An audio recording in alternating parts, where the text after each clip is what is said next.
High friends, welcome to my channel Assamese ল'ৰা। তো আজি মই ভিডিঅ' দিলোঁ বহুত দিনৰ মূৰত। তো আপোনালোকে চাওক, মই ৰাস বুলি আহিছোঁ মৰম দেৱলৈ। প্ৰথমতে দেখুৱাই যাওঁ আপোনালোকক এইজন ভগৱান হৈছে বিষ্ণু। এইজন আপোনালোকক দেখাইছোঁ শ্ৰীকৃষ্ণৰ অৱতাৰ। এইটোও দেখাইছোঁ শ্ৰীকৃষ্ণ। এইটো হৈছে আপোনালোকৰ নৰসিংহ। এইটো হৈছে বামন। তাৰপিছত নেক্সট দেখাইছোঁ এইজন হৈছে আপোনালোকৰ পৰশুৰাম। নিশ্চয় শুনিছে পৰশুৰামৰ কথা। তাৰপিছত দেখাইছোঁ আপোনালোকক হলিৰাম। তাৰপিছত এইজন হৈছে বৰাহৰ পিছত আপোনালোকক দেখুৱাইছোঁ এইজন হৈছে শ্ৰীৰামৰ পিছত নেক্সট আপোনালোকক দেখুৱাইছোঁ শ্ৰীৰামৰ সৌন্দৰ্য বেলেগ, কিন্তু তথাপিও তাৰপিছত দেখুৱাইছোঁ আপোনালোক এইজন বুদ্ধদেৱ বুলি কওঁ। বুদ্ধদেৱৰ পিছত এইজন আপোনালোকে দেখি আছে কল্কি শ্ৰীকৃষ্ণৰে অৱতাৰ বুলি ক'ব পাৰি। তাৰপিছত আপোনালোকক দেখুৱাইছোঁ শ্ৰীকৃষ্ণই যেতিয়া মানে দুষ্ট কৰি আছিল, তেতিয়া কোনোবা এজনে বান্ধি থৈ দিছিল এয়া উৰালত বান্ধি থোৱা দৃশ্য আপোনালোকক দেখুৱাইছোঁ। আপোনালোকে চাওক শ্ৰীকৃষ্ণ কেনেকৈ উৰালত বান্ধি থৈ দিছিল। ইয়াতে মানে মূৰ্তিবোৰ ভালদৰে স্পষ্টীকৰণ কৰি দেখুৱাইছে। ইয়াৰ পিছত আপোনালোকক দেখুৱাইছোঁ লক্ষ্মী, দাতা নিপন ডেকা বৰখেলিয়াৰ। এইটো হৈছে আপোনালোকৰ লক্ষ্মী, কি ধুনীয়াকৈ বনাইছে। এইজন আপোনালোকৰ শ্ৰীকৃষ্ণক দেখি মনটো একেবাৰে মনোমোহা হৈ যায়। শ্ৰীকৃষ্ণৰ কথাটো একো নকয় আৰু। ইয়াৰ দাতা হৈছে শ্ৰী টিংকু শৰ্মা। নেক্সট আপোনালোকক দেখুৱাইছোঁ এইজন ৰাধা কৃষ্ণ। কি ক'ম ৰাধা কৃষ্ণৰ কথা, ৰাধা কৃষ্ণক চাই মন। আৰু নেক্সট আপোনালোকক দেখুৱাইছোঁ এইজন কৃষ্ণই হয়। চাই থাকক কৃষ্ণ কি ধুনীয়াকৈ হাঁহি আছে। মূৰ্তি যিজনে বনাইছে কাৰিকৰজনক ধন্যবাদ।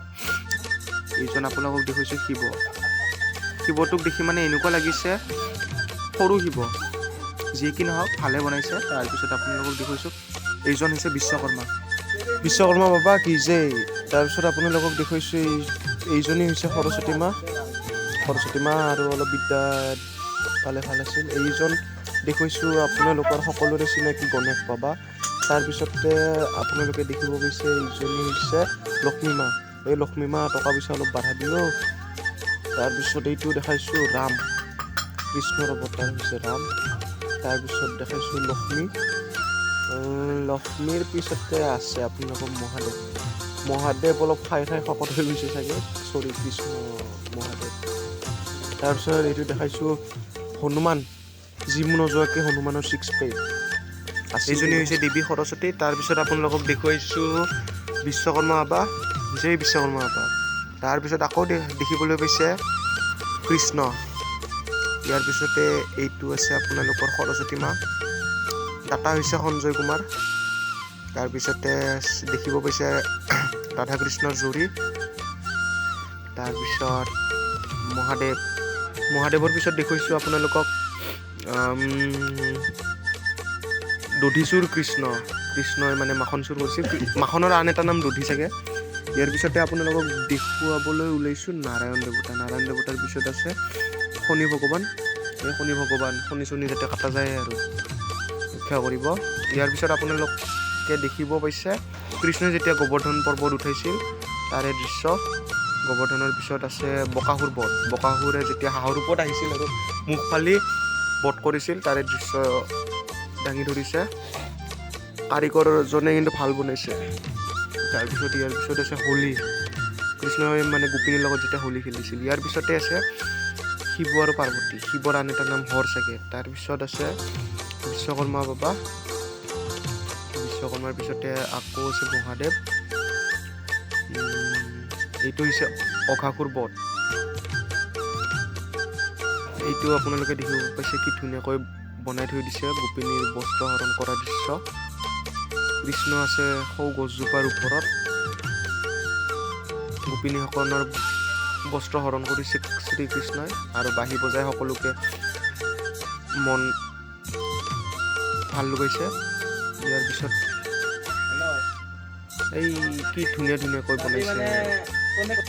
যদি ইয়াতে কোনোবাই অহা নাই, এড্ৰেছটো দি দিছোঁ, মদন কামদেৱ হৈ সোমালেও আহিব পাৰিব। ৰাস ক'ত হৈছে দেখা পাবই পেণ্ডেল দেখি। ইয়াতে আহক, ভাল বনাইছে। এইবাৰ আমি পাণ খাওঁ, পাণ খাই আৰু ঘৰে ঘৰে যাওঁ। পাণ আৰু মিঠাইও ল'ব লাগিছিল, মিঠাই লওঁ।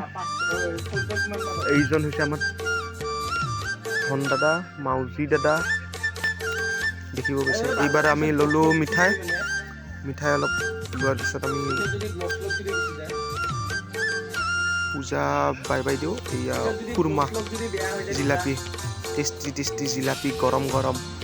এইটো কি নাম নাজানো, চাৰিকোণীয়া মিঠাই, মই একদম বেয়া পাওঁ।